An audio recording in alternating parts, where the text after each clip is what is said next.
What's up, guys? How we doing? Wednesday link. Just a tiny bit later. Had to push it back for my agenda there, but we still made it. Shout out to you guys. Thomas, what's going on? Nothing much. Good to be here on a Wednesday night. Week 3 already. Drama's here. Offense stinks. A.J. Brown upset. Come on. These are all the silly narratives being thrown around. Philadelphia's 2-0 is how I like to look at it, Josh. And we're entering that weird kind of winning mode where people are upset at the Eagles for everything, including the brotherly shove, which we'll talk about, and all sorts of other fun stuff. But great to be here. Awesome. There we go. Yes. And I guess heavy that wears the crown. And for the Eagles, that's where they're at, like you said, with the tush push, with everything else that comes with it. And they could be better. I liked hearing from Jalen Hurts a few hours ago talking about just his own, taking some credibility. Obviously, expectations are fair. Where the offense should be is not where it is today, but they are getting better. They won the football game. They're 2-0. Things could be worse. And I understand. I've tried to look at it from a bunch of different ways. It's like you can say that the offense is like not panic mode, but even that still kind of brings out the and I get it, but even that still kind of brings out the criticism like no, this is different. Hold on here. And it's like there's caveats to everything. There's disclaimers to everything. There's little nuances that are different, like, oh, well, yeah, look, last year, but A.J. Brown was injured or the early part of the year, or the playoffs that were not too great, at least starting out. Well, it was a snow game, and, it was Jalen come off a concussion. All those are fair, but then you even still look at it and go, like, what? But there was 9 weeks of the Eagles not scoring the first quarter. Like 9 weeks, they had their guys. Like there were a good bit of portion that they didn't, but they did have their guys throughout 9 weeks.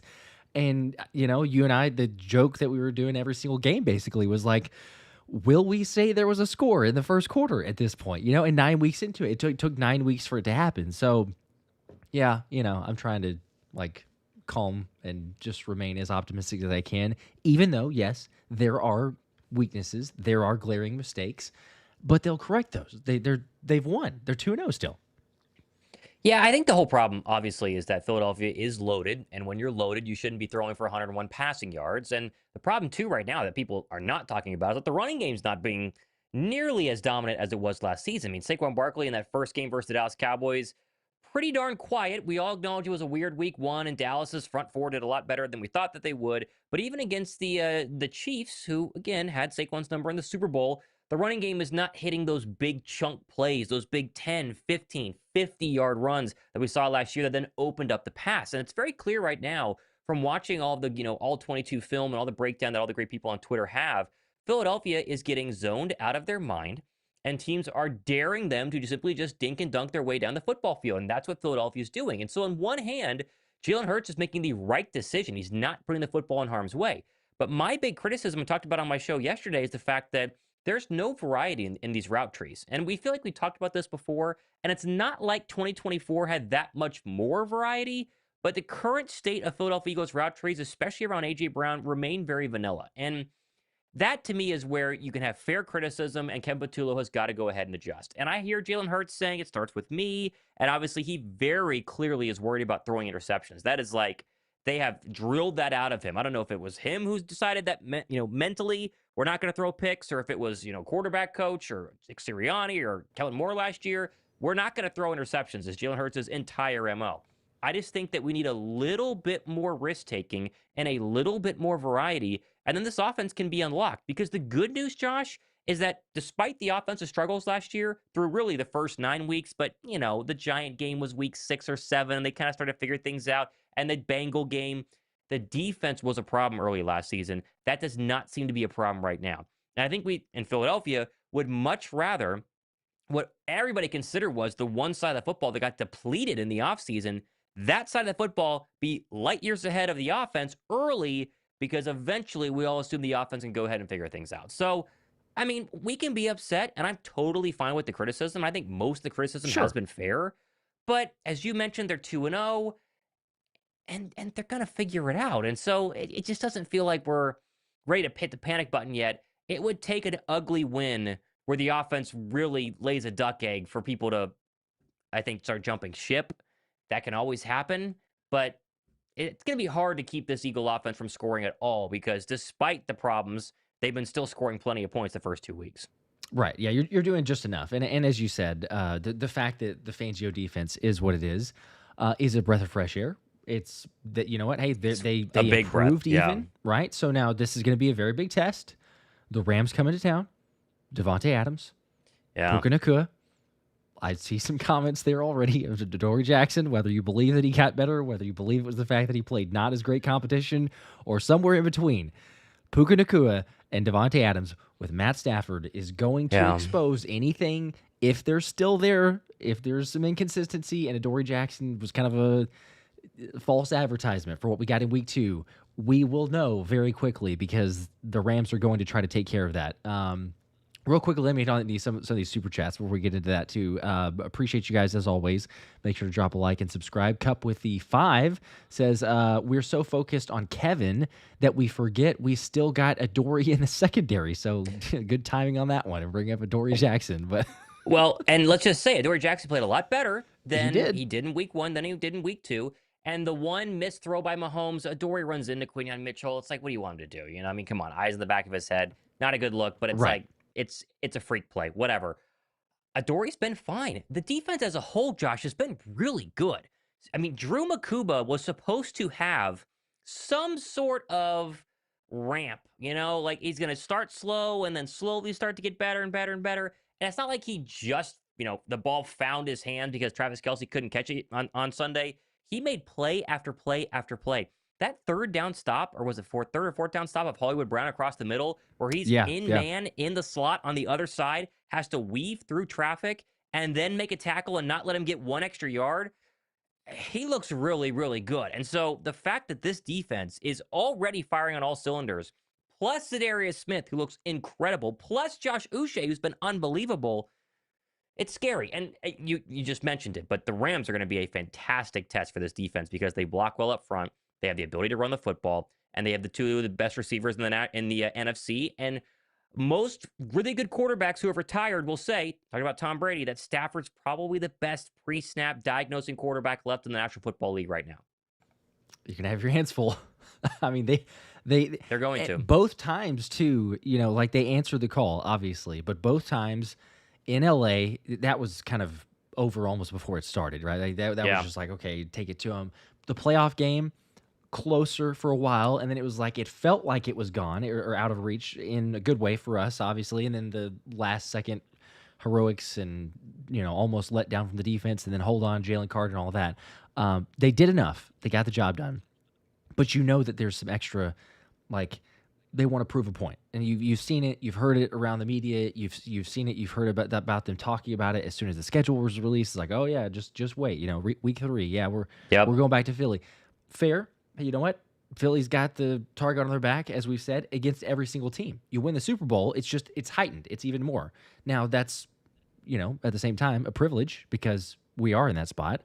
But, yeah, it's 100% going to be one of those areas where I'm like, you know, and hey, we even put it on the offensive line.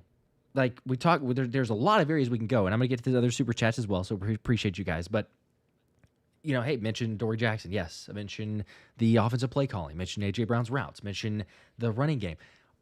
A lot of that still has to do with the offensive line.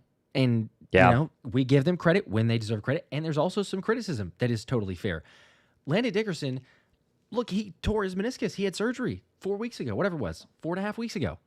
Mm-hmm. I don't know of many people. Now, he can play through it, but I don't know of many people that are 100%. If you were to ask him, if he were to, you know, lie detector, are you 100%? Probably not. He also is dealing with a back injury.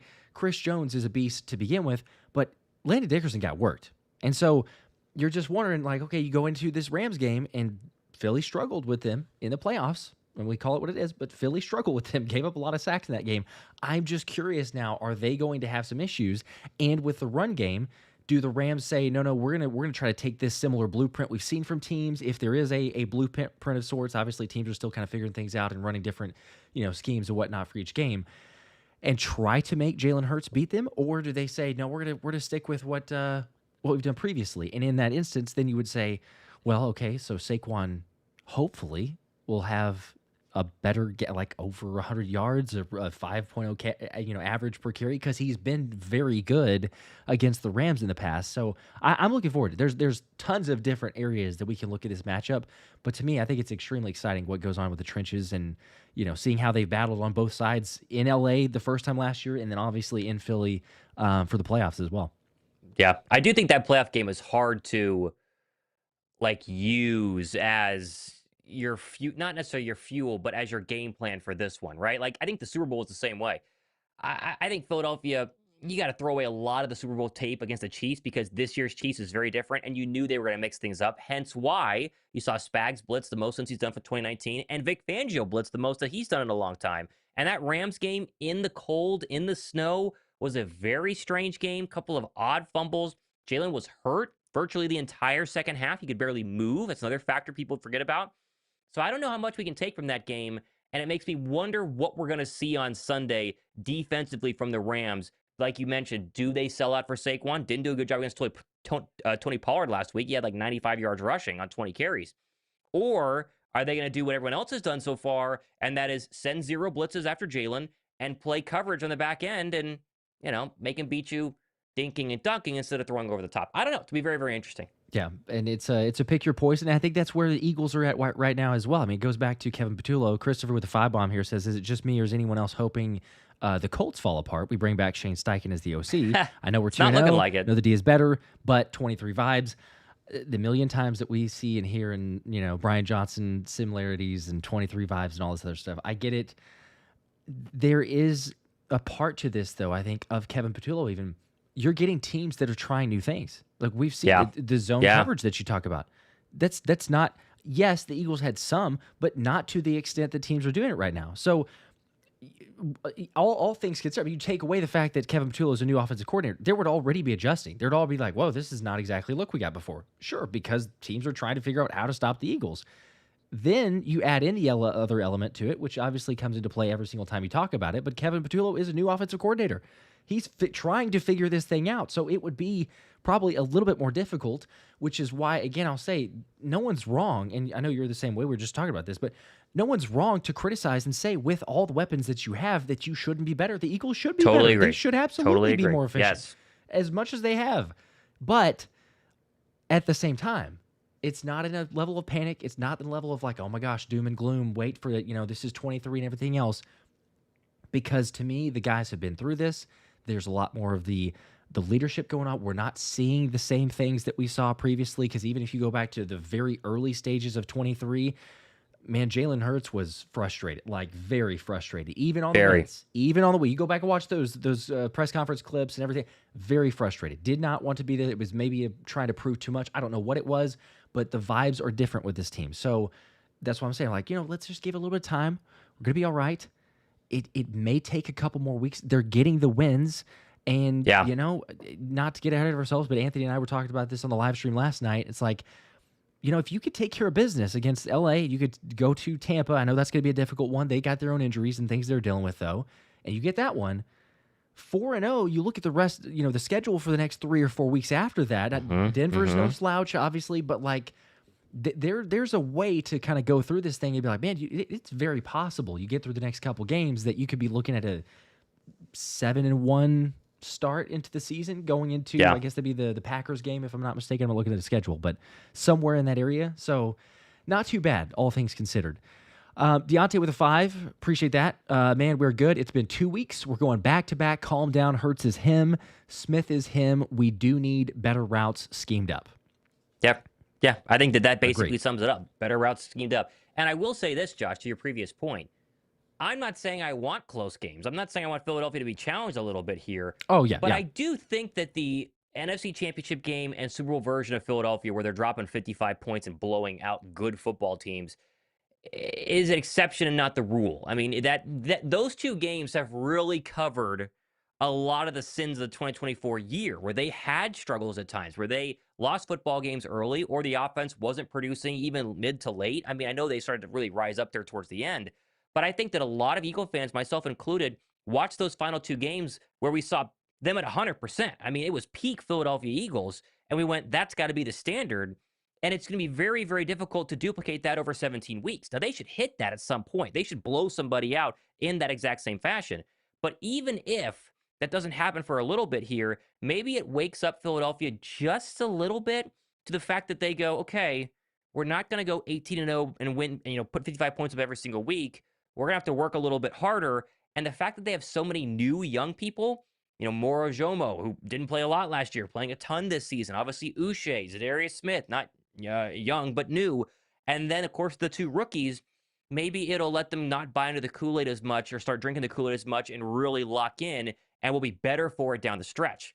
That's a thought I had today where it makes sense to you go, maybe we don't need to be dropping 55 on KC in week 2. I'd rather drop 55 on, the Packers in late October, November, or, the Bills whenever we play them at the end of the season, or as we expect for wild card or divisional round or NFC title games. So I'm not saying I'm enjoying it or that it's good and okay. Just saying this team was riding a serious high and felt like one of the greatest teams we've ever seen in the NFL. And every year it changes. And maybe some of the guys, if they were drinking their own Kool-Aid, have come back down to earth and go, okay, no, we got to wake up and we got to make sure we perform well against this Rams team on Sunday. Yes, yeah. And as long as you're, I think everybody understands this, realizes, as long as you're playing your best football in January, February, we're good. So that's what it comes down to. It can get better. We still have the belief of that. Gary says we aren't running anything with can't block a Terra. That is a great point. That is a great point. True. I like Grant Calcaterra, but I really thought that he was going to be this incredible pass-catching tight end and be a really good, Batman or Robin to get to Goddard's Batman. But whenever he's in there, if Goddard's in there, they just throw to Goddard, right? I mean, this is not an offense that's going to have everyone has 10 catches a game. And when Goddard's not in there, his blocking it's really bad. And I think it's just because he's undersized. I mean, Goddard's a big guy. Calcaterra's not. And so, you got to handle edge rushers. You got to handle linebackers who are lining up at edge and rushing. He's not been able to handle it. And that's why I think Dallas Goedert practicing today is really big news and hopefully will help Philadelphia big time against the Rams. Yes, it certainly should. We look at the numbers, the differences of Dallas Goedert on the field whenever he's not. It's a difference. It's astronomical difference, especially when we're talking about Grant Calcaterra. So, all right, I'll get to the super chat here. And I actually had a question to ask about Smitty's routes because of the other super chat with Deontay on this one. But Christopher Michael with the 2 predicting Adoree to give up.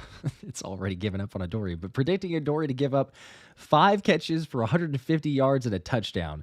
So if that's the case, and you have one of the Rams receiver, I guess it's all the one guy. Maybe it's a split either way, but yeah, play the Rams receivers. I suppose on that one. Tyler with a 50 bomb, dropping a 50. Whoa. Let's go. Tyler's, let me start right. Am I the only one that's not, okay, here we go, not overly concerned for the Rams? Different defense than last year, but Stafford struggled against the Eagles last year. The D-line is a huge contributor in that, not necessarily the secondary, and that's just his 2 cents there. So the D-line obviously being the huge contributor. Appreciate the 50, as always, Tyler. You're the man. I mean, they're going to be a challenge. I'm not freaking out, but they're a challenge. The Rams are going to be a challenge. They're a good football team. That Week 1 game, if we throw out Philadelphia's Week 1 game, then you can't really make much of beating the Texans 14-9 because the Texan offense has been really bad. Right. But offensively, they didn't do a lot. I think the Texan defense is really good. They're just C.J. Stroud is struggling mightily right now. But Davante Adams is not Davante Adams of prime of whenever he was at his best, and so you kind of get like a 4-catch 50-yard game, or you're going to get a 6-catch 120-yard game. And the first week was the first, and the second week was the latter, because this past week versus the Titans, not that good of a secondary, not that good of a team overall, he had his 100-yard game, and he had that touchdown, and so it's kind of hit or miss. Puka Nacua is the real problem, and that's when you got to wonder how Vic Fangio is going to go ahead and scheme him, because you remember Cooper Kupp in that very first matchup against Philadelphia in L.A., that was sort of the coming out party against Cooper DeJean, where DeJean had his first kind of real bad game. I think it was before the Panther game, right? Because it was Thielen and Kupp, the 2 receivers who really worked Cooper DeJean. I think the Rams game was before the Carolina game. They were close, whatever it was. But that was one matchup that Cooper DeJean did not have a good time with overall. And so are they going to then go year 2 Cooper DeJean is going to be better? Are they going to put Q on him and shadow and leave Adoree Jackson to go ahead and figure out Davante Adams? I don't know. But this is not, to me, a juggernaut offense that the LA Rams were of the past. But whenever you have Matt Stafford, you have to be very careful because, like Tom Brady said all week long, his pre-snap diagnosis of defenses is really, really good. And I think it's going to come down to, as it is for most matchups, what does Philadelphia's front four do against that Ram offensive line? Because I am all in on DariusSmith right now, Josh. I thought he was incredible in 20 snaps on Sunday versus the Kansas City Chiefs. I think you bumped that up to 25 snaps. Him, Uche, I haven't seen Jalen Hunt really explode yet. He's gotten close, but this could be a real big coming out party for the Philadelphia defensive line, especially because Jalen Carter now has a game underneath his legs to hopefully get rid of the, tiredness or whatever you want to call it, conditioning problems, if you will. He had the shoulder injury briefly, so, I don't know if that's making him run slower, but sure. Getting into better shape, whatever the case may be. I was going to say, I was trying to pull up the stats, and I did not get to them because I've got some issues, I guess, here with I don't know, maybe the side. That's weird. We're able to stream, and I have no issues there. But other people in the chat also, I didn't remember Coop getting torched by Kupp. I thought that was a pretty good game against LA. Obviously, Thielen, he was like, that was his welcome to the NFL moment. I think he even admitted that. But I wanted to say in LA, that was one where like people were posting like, "Oh man, Coop just shut down Cooper Kupp."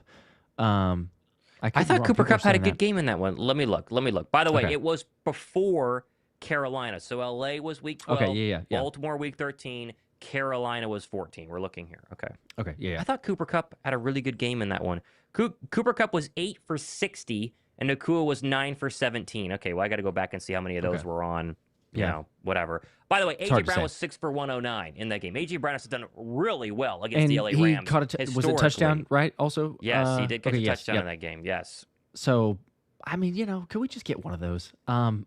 Ross, I'll get the super chat here, then I was going to ask the question here. 5 from Ross, appreciate that. Didn't think Howie could pull off drafting 2 rookies that are having a better start than the 2 from last year. Offense will take time, not worried. That part is crazy. We will answer that here in a second. I was going to ask, though, so Davante Smith, A.J. Brown, routes that they ran. We've both talked about it, kind of covered it, and everyone's seen it, I'm sure, by now over social media. But the 8 routes that A.J. ran, one of them was over 10 yards. All the rest were shorter than 10 yards. Davante Smith, though, 6 routes or 6 targets, however we look at this, 6 of those, and 4 were over 10 yards. They were 4 over 15 or 20 yards. They were basically just go balls. Now, again, I know that's predicated based on the blitz and everything else, though. Do you have any thought on that of why A.J. Brown is all just super short and it was Smitty every time? Because they're both dominant out, going further. You feel like you'd get a little more variation there. Unless it's just decoys, right? Because we all think that A.J. Brown should be getting deep balls, and they don't throw any deep balls to him. But you got to give A.J. Brown a couple of deep balls. And everyone's making a big deal out of the first play where Calcaterra missed that block on that play action shot to A.J. Brown. He would have been open. Great. We can complain all we want, but we needed 4 more or 5 more of those. You got to take your shots with A.J. Brown. To me, the biggest problem that I have with both the route running for AJ and especially for Davante Smith is Smitty's a master route runner. The reason Puka Nacua and CeeDee Lamb are so good because they're master route runners. Yes, they catch well, they run after the catch, they're physical, they're complete receivers. But it's the route running that is so darn difficult because Nacua is going to hit you 1,000 different ways and you never know what's coming, and so you got to really prepare. When you play Philadelphia, you know the scheming is when you talk to your corners, you say, AJ's going to run a 5-yard stop, a 5-yard inbreaker, or he's going to run a go ball. You have 3 things, or maybe a slant and go. 4. That's it. When you play Puka Nacua and CeeDee Lamb, it's where's he going to hit us from? Deep over routes, post routes, corner routes, drag routes, stop routes. They'll run tunnel screens with them. They do everything with these guys, and that is what I think Philadelphia Eagle fans are confused by because Davante Smith should be doing these exact same things, and we've seen him do these exact same things. For whatever reason, they've really toned things down. And I do think that we're never going to know the real reason. A, it's Kevin Patullo. B, it's Nick Sirianni. Or C, it's Jalen Hurts. It's one of those 3, right? Either Jalen is struggling reading defenses or he wants to be conservative. Kevin Patullo wants to be really conservative because he's been told, just get a lead and hold it. Nick Sirianni, for whatever reason, is not an offensive genius, right? We went through that phase the past couple of seasons with Nick Sirianni. We'll never know what it is. But you got to at least show us a game where the route running improves a little bit.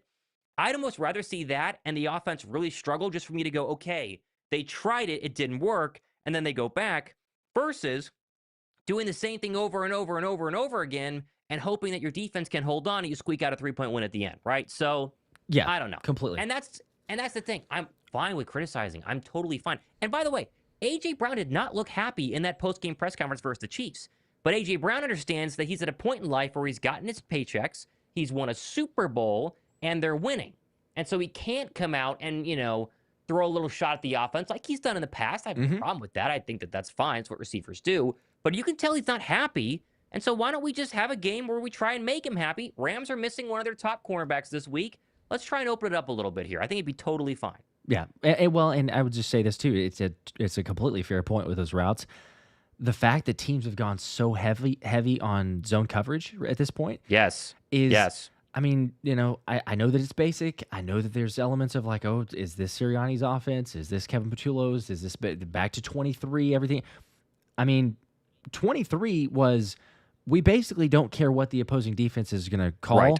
We're just trying to look for wherever the one-on-one is, or as close as we can to a one-on-one, and just going to throw it that direction. It's just going to be just take a shot, right? Because we have good playmakers, and we'll take our bets any day on just our guy beating your guy. That's what it was. Now, Kellen Moore changed some things. It took a little bit to get growing on that, and kind of finally pick up the system and evolve into the DNA that they were going to have for last year. But they ended up picking that up, and they ended up be fine.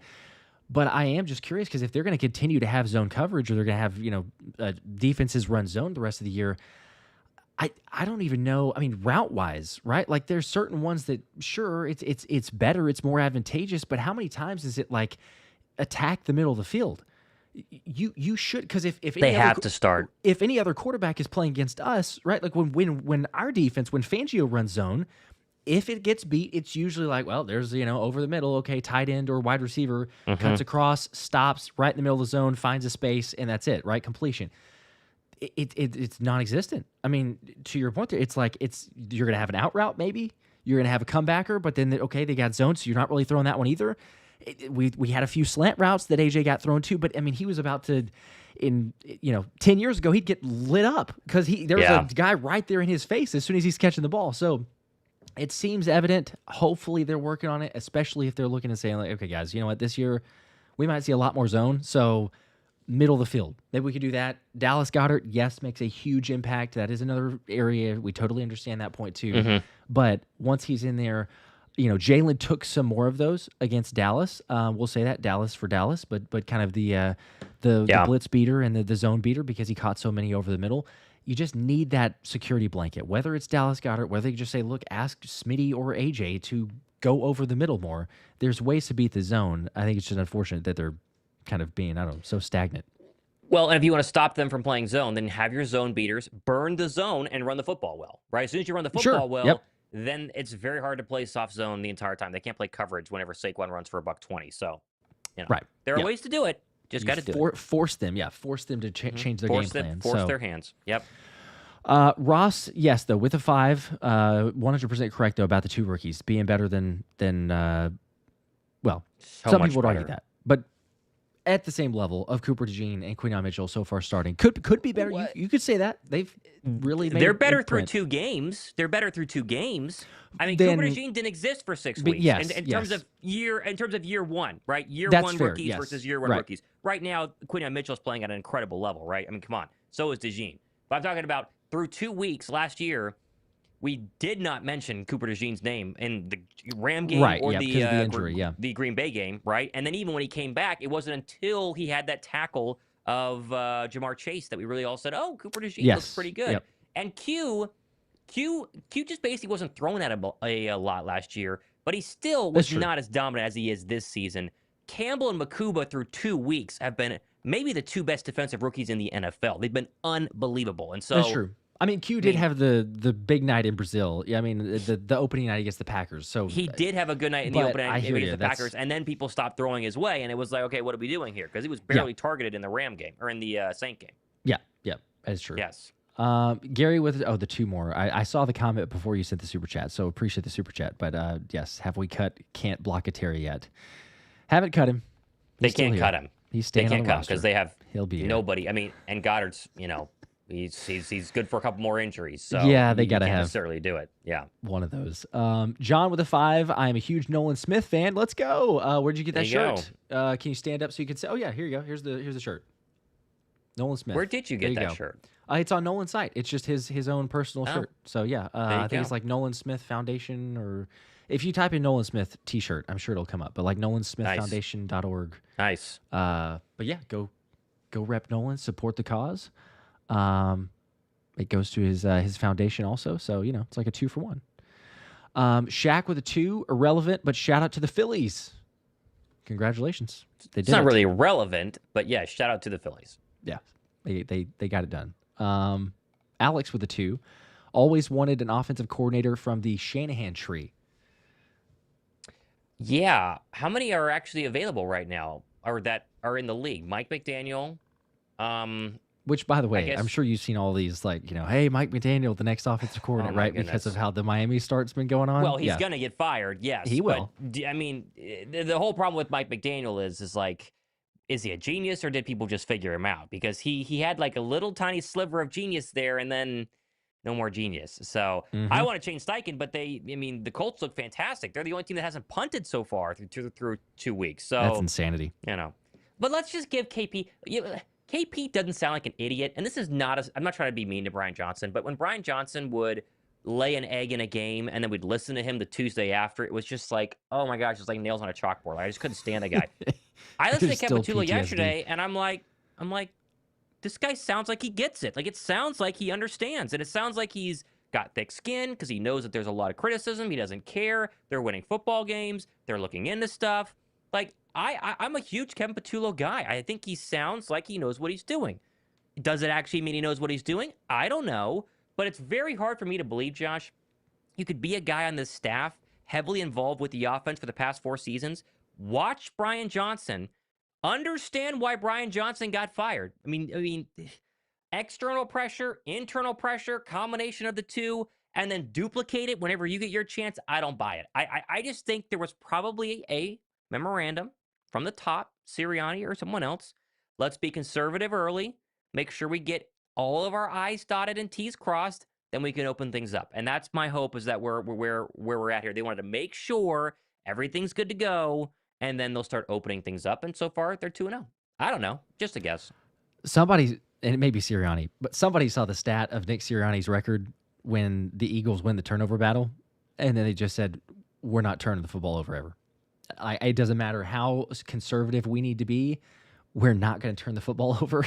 Yeah. Because it does feel like there's just the extra conservative, like, when in doubt, like, yeah, maybe we don't throw that.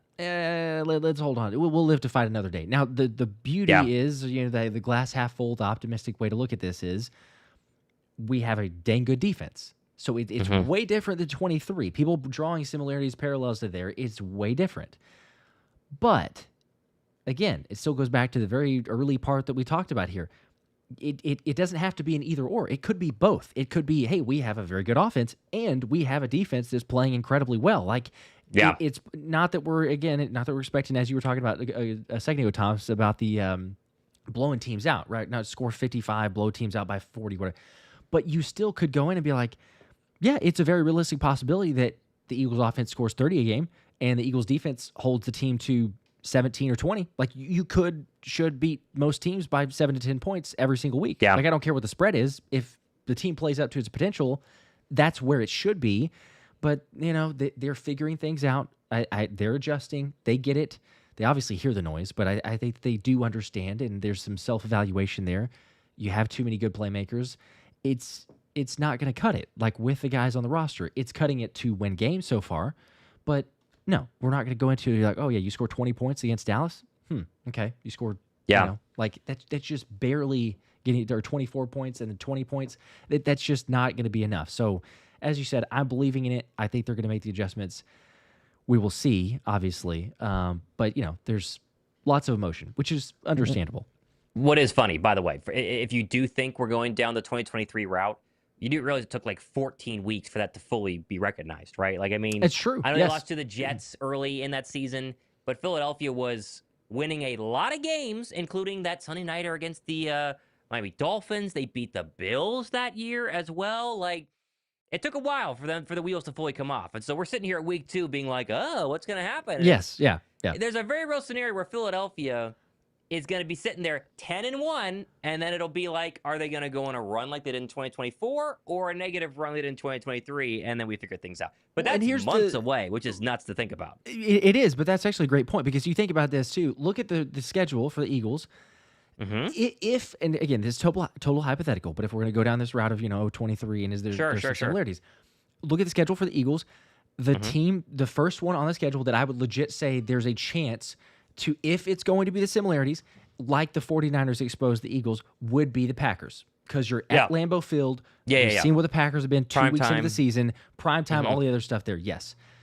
But I still don't get that feel. And again, maybe that's too optimistic. Maybe that's with some Kelly Green shaded glasses on here and looking at this thing not rightly. But I mean, there's a lot of different elements to me. Defense is the first thing that I would point out.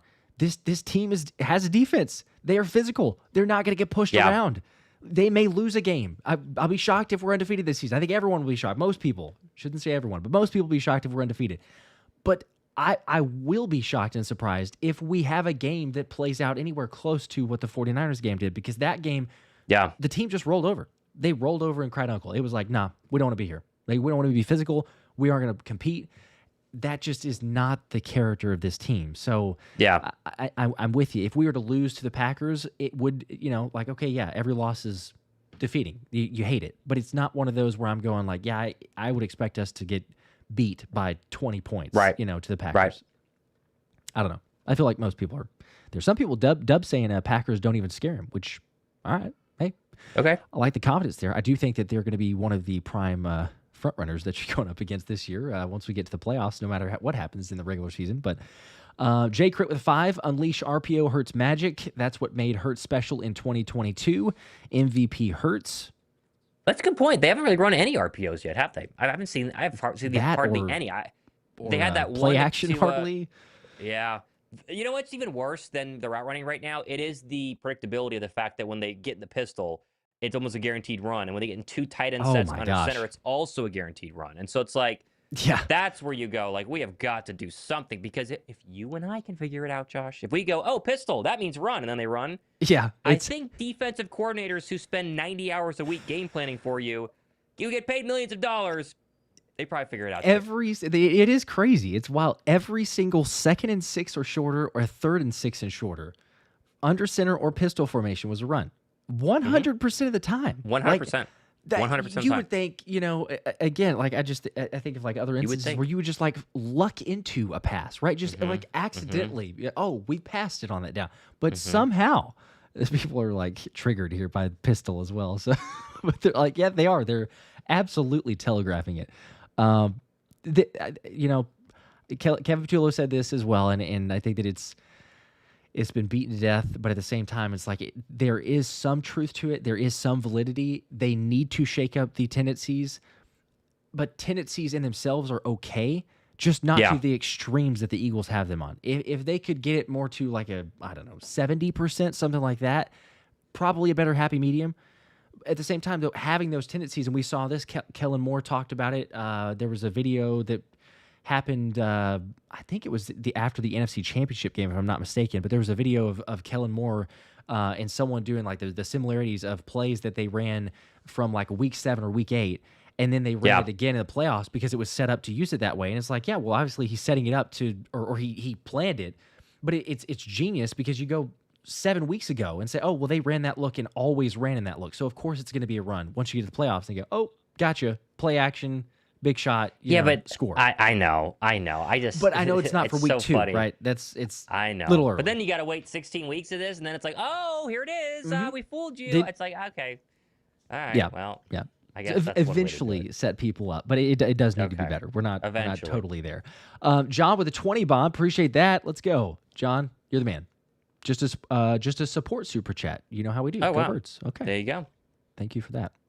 Anthony also with a 2. Defensive rookie phenoms, defensive rookie of the year this year with a question mark.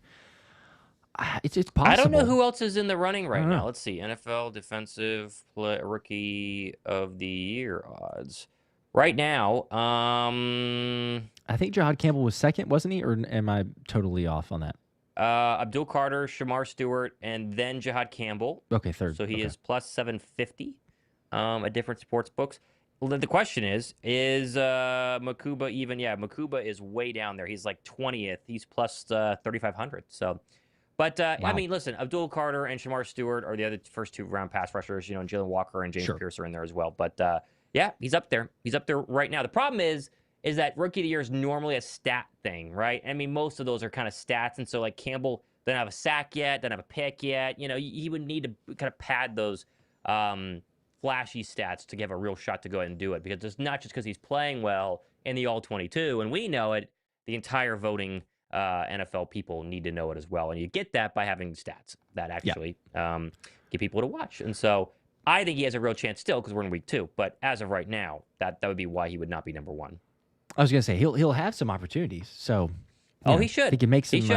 And Fangio's blitzing way more this year already, and starting to really key those linebackers. Like Zach Bond would occasionally blitz once or twice a game. They're sending Bond. They're sending Campbell.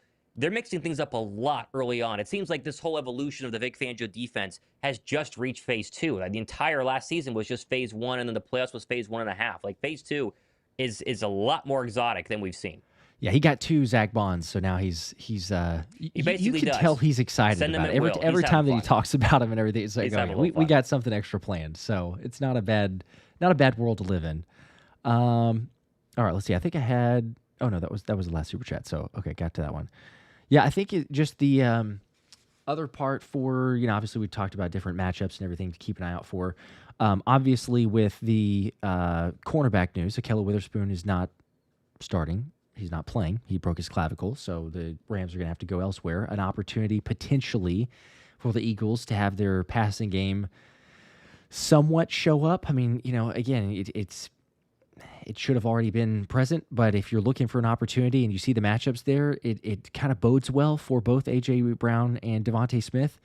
I would be very surprised. And I guess even you could throw out, Dallas Goedert, we'll see. It appears that he will be playing this week. He did get into practice, for people wondering.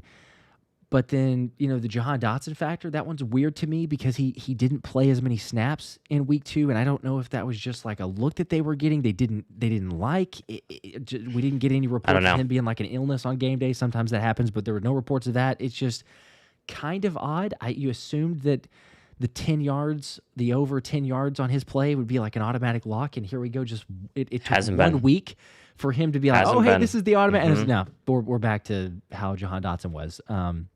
But AJ and Smitty, I think those are more obviously locks on that side this week. So don't. I guess I would assume that you would agree with me on this, but I've had some people ask, like, hey, do you trade AJ Brown in your fantasy league yet? Is it time to just punt? No.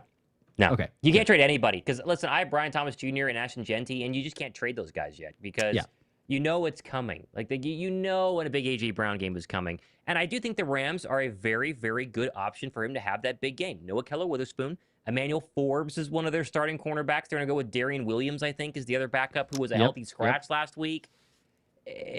He's done a good job against the Rams in the past. Feels like this could be one. It feels like it should be one. And pressure's mounting. Philadelphia hears the noise. I mean, the guys, WIP has a new player on every single day talking about it. They know what the external noise is saying right now. So, and Sirianni, the team knows it too. We talked about this earlier, but the team knows it too. Sirianni, even himself, he said, "Look, we can't do what we want to do without AJ performing like he did last year." Yeah, they know. Yeah, they realize he will get his, even if there's a little bit of a force to it. He's too good of a playmaker to not get him involved. Jerome with the 2, just use Latu because Grant can't block worth a damn. I like the idea of Cameron Latu. I mean, they barely used him last week, but they did, technically use him for 6 snaps, and he blocked well, so I wouldn't be upset about that. But if Goddard comes back and Goddard's healthy, then Goddard can block. Yeah, and he can. Jerome also said somebody told Jahan about his lower player prop projections. They rigged it then, is what they did. Somebody told him about the 10.5, and they're like, yeah, they just paid him off. It felt like an automatic. Hoop Beast with a 5. It really wasn't until the O-line told Sirianni that we need to run the ball until things changed. I wouldn't be upset if AJ and Smitty speak up. Maybe I'm sure they are internally. I'm sure they are. To me, and like maybe totally fair opinion. To me, the O-line speaking up to be like, hey, lean on us more. Like, I mean, I think that's almost what they said, no pun intended, but like lean on us more and like get the run game going.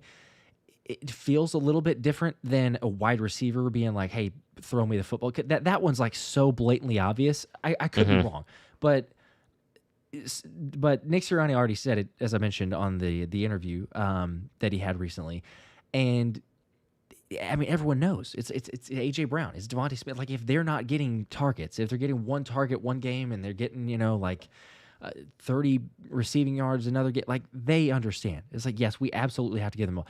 If it's the O-line saying like, hey, and because the percentages weren't even that drastic, it's not like they weren't running the football, a good amount. But if the O-line's like, no, hey, we need to do this more. Like we could do this. Let's run the football. That seems like it's more of you need to speak up. Sirianni's in tune enough, I think, that it's like, no, I think so. He doesn't need an answer from AJ before he realizes, yeah, we should probably throw the ball his direction. Sean with a 2. I didn't see a comment, but Sean, we appreciate the support as always. Thanks, Sean. Oh wait, there was a further comment after the super chat. It says I think there's a mutual respect with Jared Verse after he handled himself. Oh yeah, after I he think handled himself. Every Eagle fan respects Jared Verse. I think so, for sure. I respect Jared Verse. I'm excited to watch him play on Sunday. He's going against the 2 best tackles in the National Football League, and may the best man win. Yep. I think he'll probably get a sack. I mean, I wouldn't be surprised. Jared Verse is really good. Yeah, he's really backed good. Up his performance. He is not the reason they lost. No. But his other teammates, other offensive side, did not hold up, and it fired up Jalen Carter a little bit more too. So maybe in an indirect way, he affected the game. But still, Alex with a 2. We're missing Johnny Wilson and his blocking. That is also a really good point. We talked about that last night.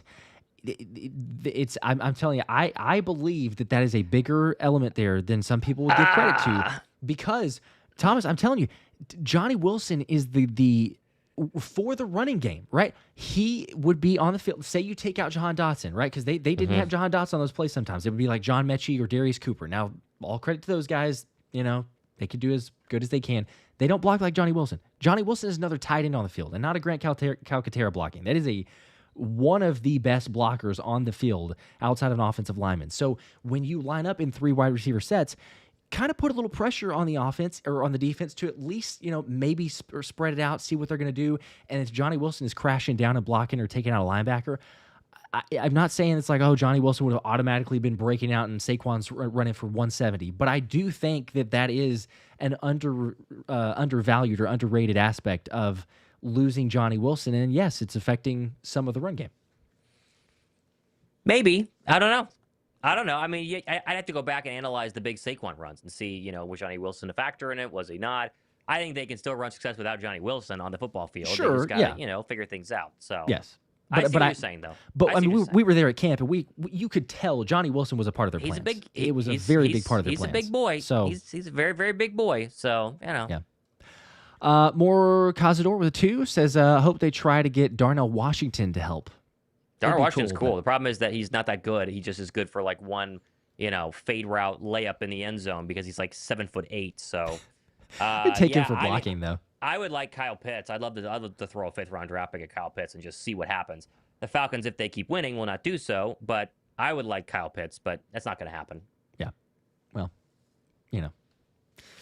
if Goddard were to get injured like a more long term, you feel like there probably would be something at that point because Howie would be like, hey, there has to be an answer here. But otherwise it's just they got Goddard. Kyle Pitts doesn't block very well either. But I would love to throw a 5th round draft pick at him. Just see if it's Atlanta is the problem. Like why?